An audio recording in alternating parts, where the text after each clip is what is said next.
میاین گرد مختلط استاد است، پتلونکا پایچکاکاش کشال پای خدای طور میگیره به یک قسم. یا این مردم اهمیت دین میفهمه؟ دین فهمیده یا 60 سال تیر میشه شما باور به الله بکنه اگه معنای الله اکبر بفهمه. معنای الله اکبر بگذار، خود الله اکبر لفظش تصحیح نکرده که ما چه قسم الله اکبر درست بگوییم. این مردم دین پیشان اهمیت نداره، زانو نزده از او سری دارلامان در کرسی آزرخش الکی آزرخش است این در او سری خیرخانه میه. دین پیشی از اهمیت نداره، نماز اهمیت نداره. هر رقم که آمد استاد شد در چی شد. شما یک دفعه در این مسجد ها ببینی که مردم نماز یاد داره یا نداره. به الله قسم اگر نماز یاد داشته باشه پایه چی رقم قاط میکنه، چی رقم میماند، چی رقم قاعده میکنه. خب مؤمن واقعی هم شده نمیتونه. قرآن میگه من نمیگم. مؤمن واقعی به کسی که فلاح حاصل است او مردمی است. والذین هم علی صلواتهم، او کسایی که این مردم ها بالای نمازهای خود محافظت میکنه، پابندی میکنه، حفاظت وقتش، حفاظت اطمینان سکون هم میشه. اولئک اینمی مردم ها موصوف به این صفت ها که اینمی صفت ها درش موجود است، هم الوارثون، اینم یا وارث است. از چه چیز؟ الذین او مردمایی که یرثون به میراث میبره الفردوس، بهترین جنت. فردوس اعلی ترین مرتبه جنت فردوس میگه. پیغمبر علیه السلام امر کرد گفت شما چیست؟ از الله سوال کنی فردوس، چرا که او بهترین مقام جنت است، او را شما سوال بکنی. مؤمن همتش باید عالی باشه. نگو که الله دم گوشه کی جنت مرا جای بده، بگو الله جنت الله برم بده. خود تنها به سوال نه که زبان به زبان سوال میکنی. سوالا دو قسم است، هم به زبان سوال کو، هم به اعضا سوال کو. به اعضا چی رقم سوال کنه؟ اسباب حصول از او را آلی تو کده برو که حاصل شوه. اگر یک آدم در منزلی بالا قصد داره در زیر استاد است میگه که دمو امو نقطه آخری منزل میرم و میگه که الله مرا برسان، همونطور نمیرسه تا وقتی که آلی حرکت نکنه پته به پته زینه قدم مانده تا که بالا نرسه. ما که مردم رد میکنیم که الله لک بخش است، الله لک بخش است، شکی ده نیست. خب برای کی لک بخش است؟ بو آدمی که چپ سینه افتاده نه روزه نه نماز هیچ چیز نه لک بخش است.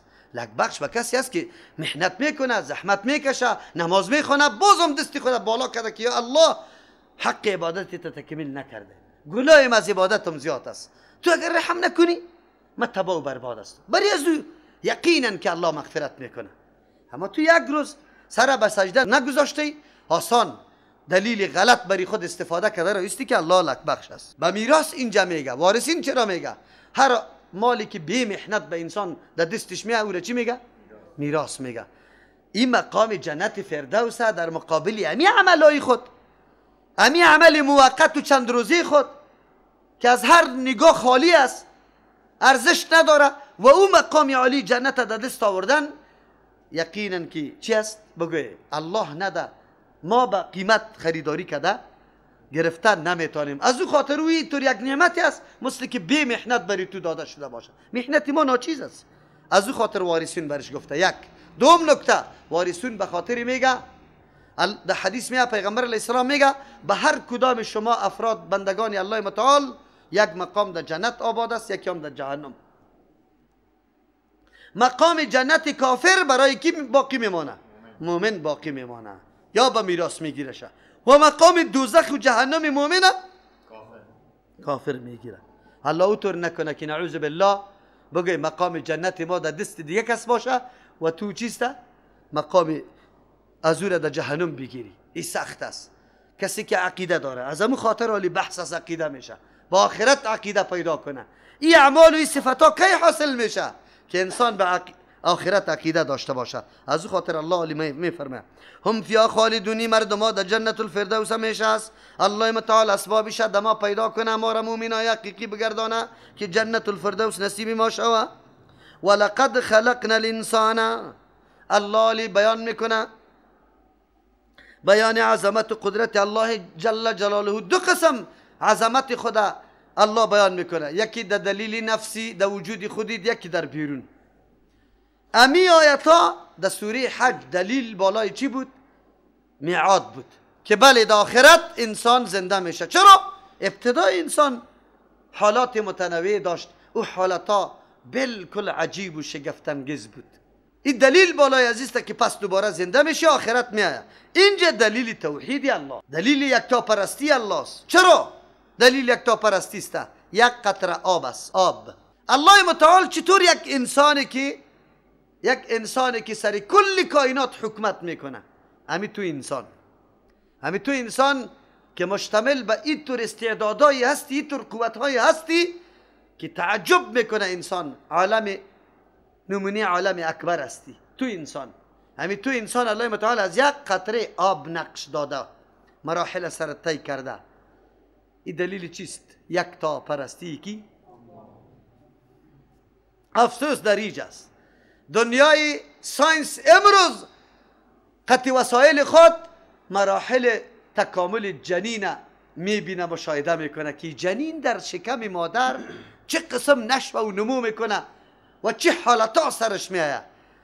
او اموری ظریف و دقیق و بدیع و ناشنا را وقتی که انسان مشاهده بکنه، به الله قسم که زبانت بگوید که فتبارک الله احسن الخالقین، که چه قسم الله متعالی جنین رشد میده در این رحم مادر. و رحم مادر کدام مقام است؟ قرار مکین، جایی که بالکل مسئول است از 4 اطراف. طفل باید در اونجا ضایع نشود. الله متعال بندوبست حفاظت از این را کرده. این چه قسم جور کرده، چه قسم الله متعال بندوبستی طفل میکنه، جنین میکنه. چطور شده میتونه که یک انسان متوجه وجود خود شود که من یک قطره آب بودم، اینطور انسان سمیع و بصیر جور شده ایم، ولی بازم سجده به غیر الله کنم، بازم الله را نشناسم، بازم حق الله را نشناسم، حکم الله را اجرا نکنم. بسیار سخت است، خیلی سخت است. انسان ایگه پا به زیرش بیاید. الله میفرمه ولقد خلقنا الانسان، یقینا ما پیدا کردیم انسان، من سلاله من طین، از خلاصه گل، از خلاصه کشیده شده گل. ثم جعلناه، از گل ما را پیدا کرده الله متعال. در حدیث هم میاد الله متعال وقتی که آدم علیه السلام پیدا میکرد، ملک فرمود که برو از هر حصه زمین خاک جمع کو. از هر حصه زمین خاک جمع شده. از امو خاطر رنگای انسان ها متنوع است. یک خویای انسان ها چیست؟ خاک امو قسم خاصیت های متنوع داره. یک خاک ترش است، دیگه تلخ است، دیگه شیرین است، یکیش میرویانه، دیگه نمیرویانه. طبیعت های انسانی هم امیر رقم متنوع است.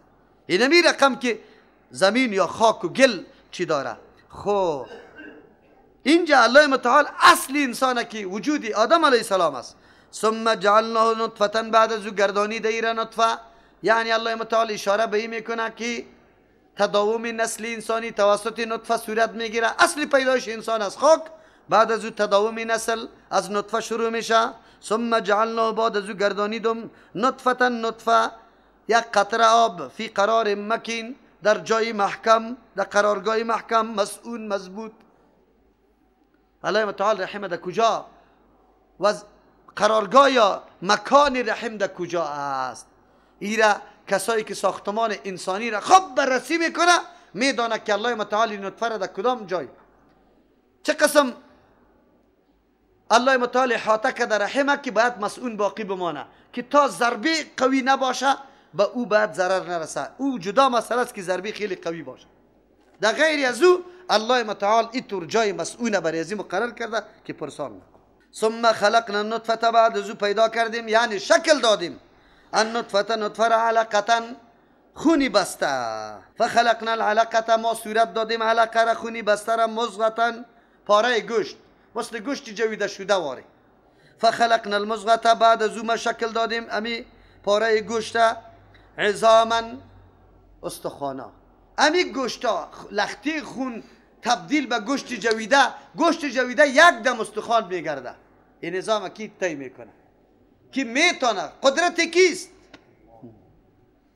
فکسونا العظام لحما، بعد از او میپوشانم امی اسکلت استخوانا را گوشت.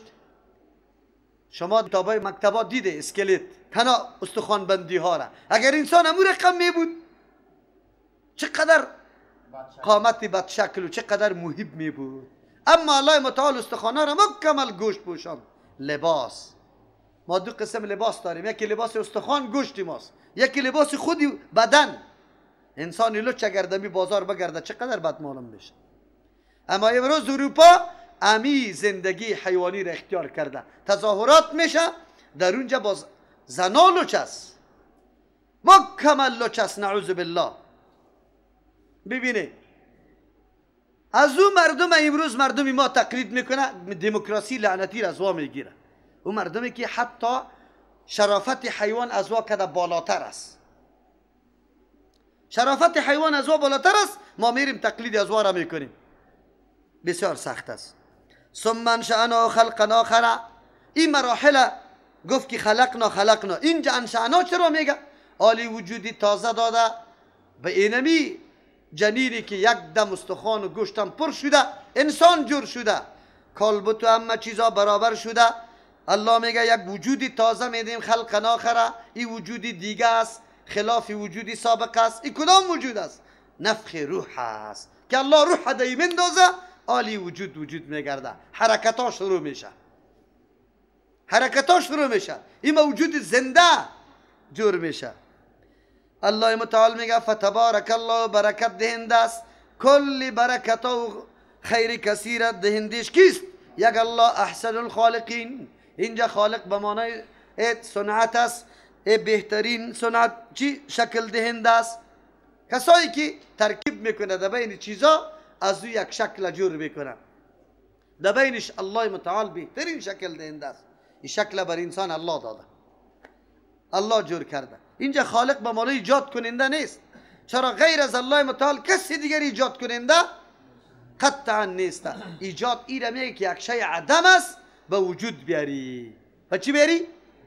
انسانیت که کدام چیزها را جور میکنه میسازه و مردم از او مخترع برش میگه غلط است، اختراع نکرده، او ترکیب کرده، صنعت، از صنعت کار گرفته، اشیاء مواد خامه یکی با دیگه چی کرده؟ یک جا کرده، ترکیب داده، یک چیز دیگه، شکل دیگر از پیشش جور شده.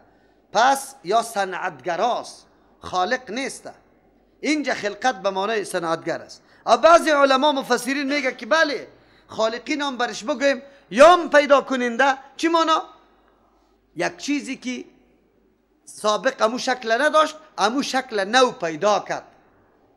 لیکن فرق است بین خالق بودن الله و خالق بودن این مخلوق. خالق الله او به مواد ضرورت نداره، به وقت ضرورت نداره و او خالق دائمی است.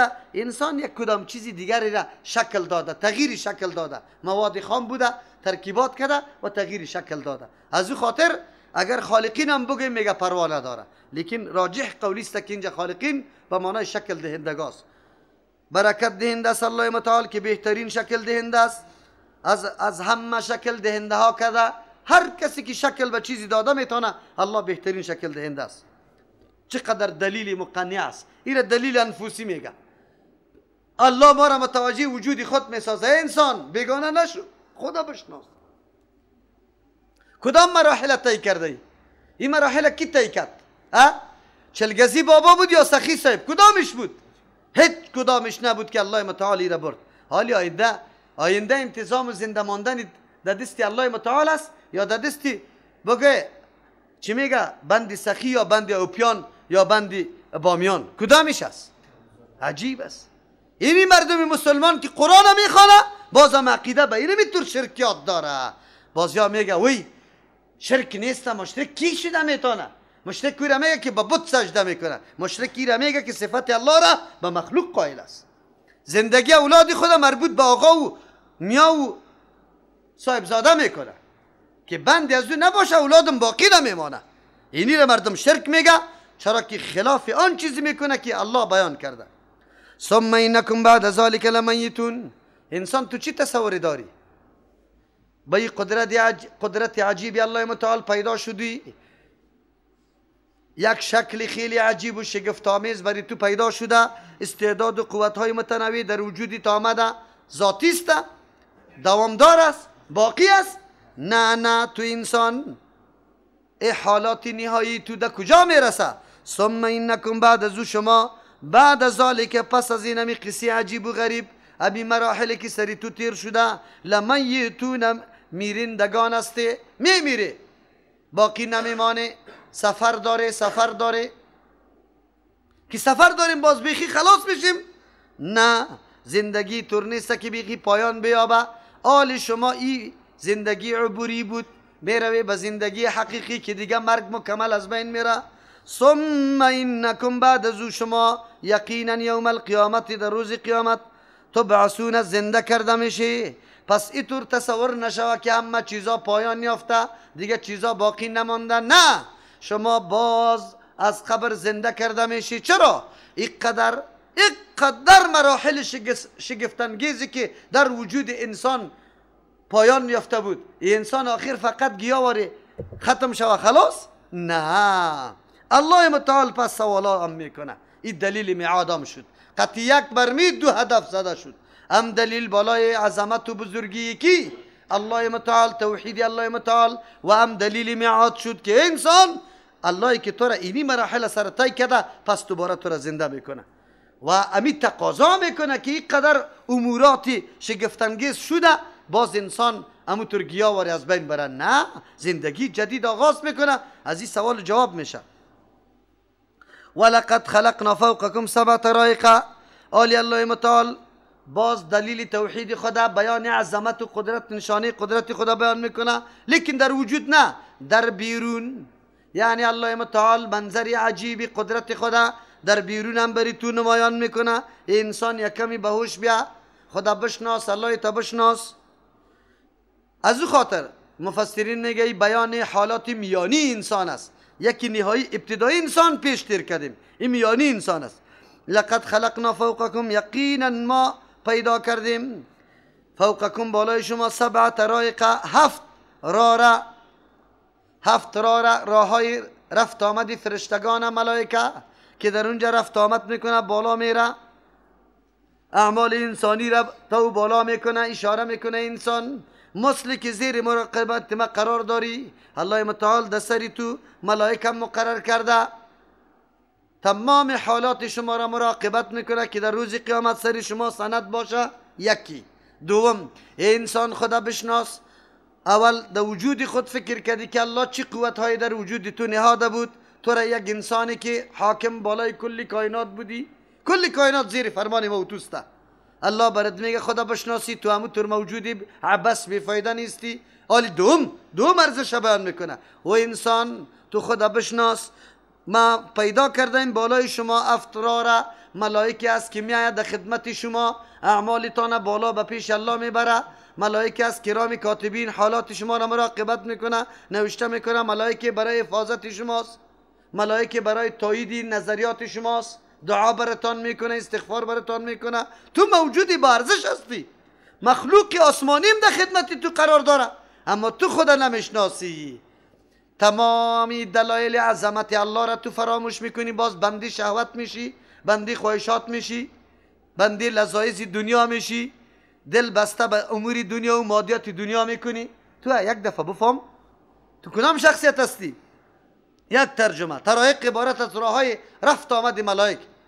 دوم معنا، یقینا خلقنا پیدا کردیم، فوقکم بالای تو، بالای شما، سبع طرائق، هفت طبقه آسمانه، همهش در خدمت تو است.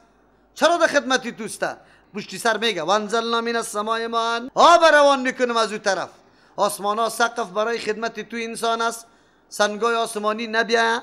الله متعال در اونجا مخلوقی خود ساکن کرده، یم برای توست.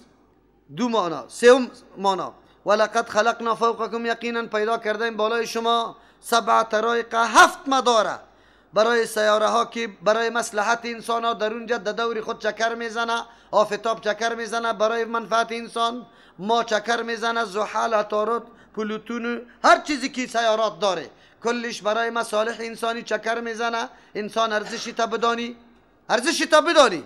تو یک شخصیت هستی، تو یک مخلوق خیلی محترم معظم هستی، اما نکو خدا بندی چی نساز، بندی خواهشات نساز، به خاطری که باز کل انعام جور میشی، بلکه مرتبه از انعام کد، از چارپای کدم پایین میره. و ما کننا عن الخلق غافلین، ما نیستیم از مخلوق خود، از مصالح مخلوقات خود، از آن چیزی که ضرورتای مخلوقیم است، غافلین، غافل. ای انسانی تو فکر نکو که الله انتظام اسباب نشو نمو و تربیت تو را نکرده باشه در دنیا بیایی ولی برات اسباب مهیا نکرده باشه برای تربیتت. بالکل الله انتظام کرده.